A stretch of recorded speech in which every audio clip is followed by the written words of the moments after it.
जय श्री हरि, जय माँ गंगे। प्रिय भक्तों, 25 मई को गंगा दशहरा का पावन महापर्व है। ऐसा माना जाता है कि इस दिन माँ गंगा स्वर्ग से धरती पर अवतरित हुई थी। यह दिन स्नान, दान, जप, तप और पुण्य कमाने का सबसे बड़ा अवसर माना जाता है। लेकिन शास्त्रों में कुछ ऐसे कार्य भी बताए गए हैं जिन्हें गंगा दशहरा के दिन भूलकर भी नहीं करना चाहिए। कहा जाता है कि इन गलतियों की वजह से व्यक्ति को स्नान और पूजा का पूरा फल नहीं मिल पाता। इसलिए आज की इस वीडियो में हम जानेंगे गंगा दशहरा पर क्या नहीं करना चाहिए, कौन सी गलतियां पुण्य को कमज़ोर कर देती हैं, कम कर देती हैं, स्नान और पूजा के समय किन किन बातों का ध्यान रखें, और अंत में हम जानेंगे एक छोटा सा उपाय जो माँ गंगा की विशेष कृपा आपको दिलाएगा। इसलिए वीडियो को अंत तक ज़रूर देखिए, क्योंकि आखिरी में बताया गया उपाय बहुत ही महत्वपूर्ण है। बीच बीच में मैं आपको गंगा दशहरा से संबंधित कुछ उपाय भी बताती रहूँगी। भक्तों, हिंदू धर्म में गंगा नदी को केवल नदी ही नहीं बल्कि माँ का स्वरूप माना गया है। कहा जाता है कि माँ गंगा के जल में स्नान करने से मनुष्य के पाप नष्ट होते हैं और जीवन में सुख शांति आती है। गंगा दशहरा के दिन लाखों श्रद्धालु गंगा स्नान करते हैं, दान करते हैं और माँ गंगा की आराधना करते हैं। लेकिन केवल स्नान कर लेना ही पर्याप्त नहीं माना जाता। यदि इस दिन कुछ गलतियाँ हो जाए तो पुण्य का प्रभाव कम हो जाता है। तो आइए जानते हैं उन महत्वपूर्ण बातों को जिन्हें हमें गंगा दशहरा के दिन नहीं करना चाहिए। तो सबसे पहले, गंगा स्नान करते समय क्रोध नहीं करना चाहिए। बहुत से लोग स्नान के समय जल्दीबाजी, भीड़ या किसी छोटी सी बात पर भी क्रोधित हो जाते हैं। लेकिन शास्त्रों में कहा गया है कि पवित्र स्नान शांत मन और श्रद्धा के साथ करना चाहिए। क्रोध करने से मन अशांत हो जाता है और पूजा पाठ का सकारात्मक प्रभाव कम होने लगता है। इसलिए यदि आप घर पर स्नान कर रहे हैं या गंगा तट पर स्नान कर रहे हैं, दोनों ही स्थिति में मन को शांत रखें, माँ गंगा के नाम का जाप करें और सकारात्मक भाव रखें। गंगा जल का अपमान न करें।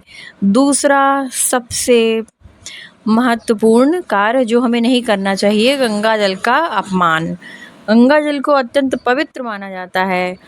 इस दिन गंगा जल को इधर उधर फेंकना, पैरों से छूना या गंगा में गंदगी फैलाना अशुभ माना गया है। कुछ लोग तो साबुन वगैरह लेकर पहुंच जाते हैं गंगा स्नान करने। ऐसा नहीं करना चाहिए।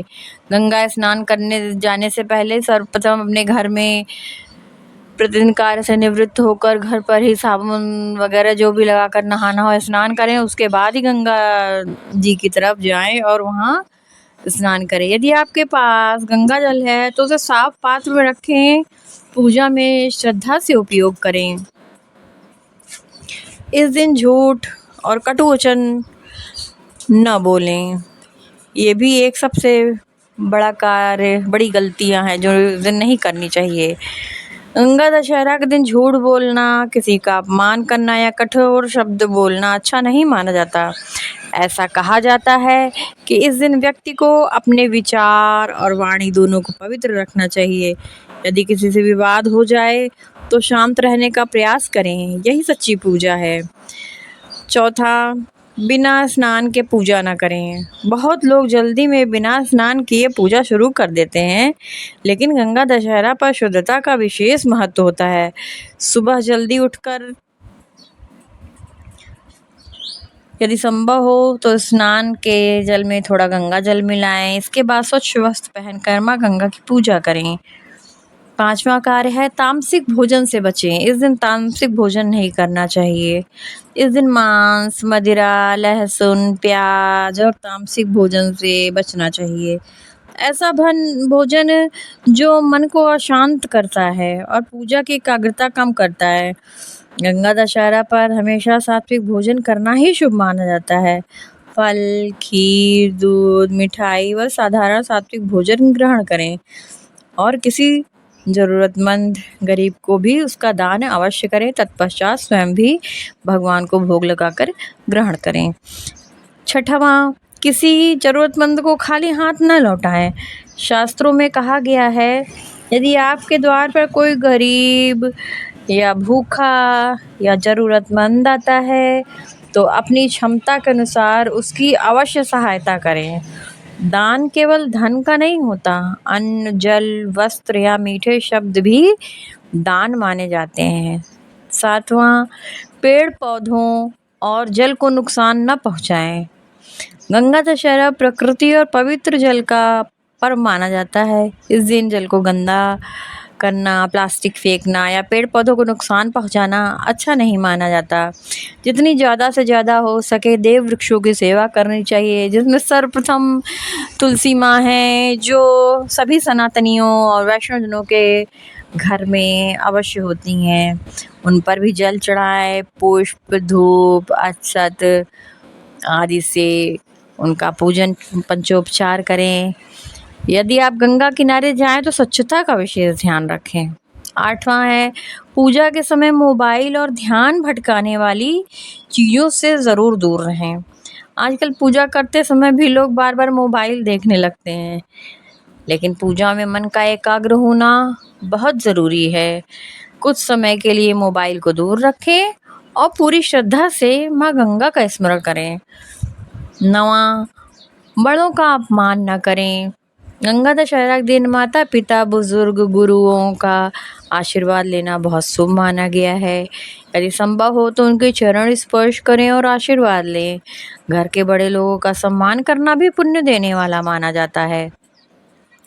आपके घर में जितने भी बड़े बूढ़े बुजुर्ग, सास ससुर, माता पिता हैं, सभी का जो है चरण स्पर्श कर उनका आशीर्वाद लें। वो माता पिता हैं, हमारे बुजुर्ग हैं, अगर हमसे नाराज़ भी होते हुए तो कोई बात नहीं, वो बच्चे बालक एक समान, तो वो हमारे माता पिता हैं, उन्होंने हमें जन्म दिया है, तो उनका आशीर्वाद अवश्य लें।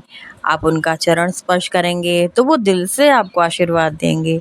10वां, देर तक न सोते रहें। यह दिन ब्रह्म मुहूर्त और सुबह की पूजा के लिए विशेष माना गया है। देर तक सोना आलस्य का प्रतीक माना गया है। सुबह जल्दी उठकर स्नान करें, दीपक जलाएं और गंगा माँ का स्मरण करें। भगवान सूर्य को अर्घ्य दें। तत्पश्चात भगवान विष्णु का पूजन, माँ तुलसी का पूजन और अपनी दैनिक पूजन आप कर सकते हैं। यदि आप गंगा स्नान करने नहीं जा रहे हैं तो कोई बात नहीं, आप अपने घर के नहाने के स्नान के जल में ही गंगा जल थोड़ा सा डालकर माँ गंगा का ध्यान करते हुए स्नान करें। गंगा दशहरा पर क्या करें?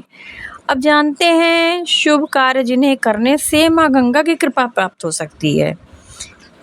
सुबह सबसे पहले स्नान करें, गंगा जल से भगवान का अभिषेक करें। बाबा भोलेनाथ का मंदिर, आप शिवालय आपके घर के पास हो तो वहाँ अवश्य जाएं। ना हो तो घर पर ही माँ गंगा का नाम लेकर प्रभु बाबा भोलेनाथ पर, देवादिदेव महादेव पर जल अर्पण करें। 1 लोटा बेलपत्र चढ़ाएं और अगर शिवालय हो तो बहुत ही अच्छा, वहाँ भी माँ गंगा का ध्यान करते हुए भगवान बाबा भोलेनाथ पर जल अर्पण करें। ओम नमः शिवाय, गंगे च यमुने चैव मंत्र का जाप करें। दीप दान करें, गरीबों को दान दें अपने सामर्थ्य के अनुसार। गंगा दशहरा पर क्या करें? तो इस दिन पक्षियों और गाय को भोजन भी कराएं। घर में शांति बनाकर रखें, कलह क्लेश से दूर रहें। अब एक सबसे गोल्डन पॉइंट आ गया है जो मैंने आप लोगों से शुरुआत में वादा किया था कि आपको बताऊंगी। तो सबसे विशेष उपाय, तो अब जानते हैं एक सबसे विशेष उपाय जो गंगा दशहरा पर बहुत शुभ माना जाता है। शाम के समय एक दीपक जलाएं, उसमें थोड़ा सा घी डालें और माँ गंगा का स्मरण करते हुए प्रार्थना करें, हे माँ गंगे, मेरे जीवन के दुख और नकारात्मकता को दूर करें और घर में सुख शांति बनाए रखें। इसके बाद यदि संभव हो तो किसी ज़रूरतमंद को मीठा या जल का दान करें। ऐसा माना जाता है कि इससे माँ गंगा की विशेष कृपा प्राप्त होती है। पौराणिक महत्व भी इसका बहुत है। कथा के अनुसार राजा भागीरथ ने कठोर तपस्या करके माँ गंगा को धरती पर लाया था ताकि उनके पूर्वजों का उद्धार हो सके। इसी कारण गंगा दशहरा को मोक्ष और पुण्य देने वाला पर्व भी कहा जाता है। कहा जाता है कि इस दिन श्रद्धा से किया गया स्नान और दान जीवन में सकारात्मक ऊर्जा लाता है। तो सभी भाइयों बहनों से हमारा यही निवेदन है कि आज आप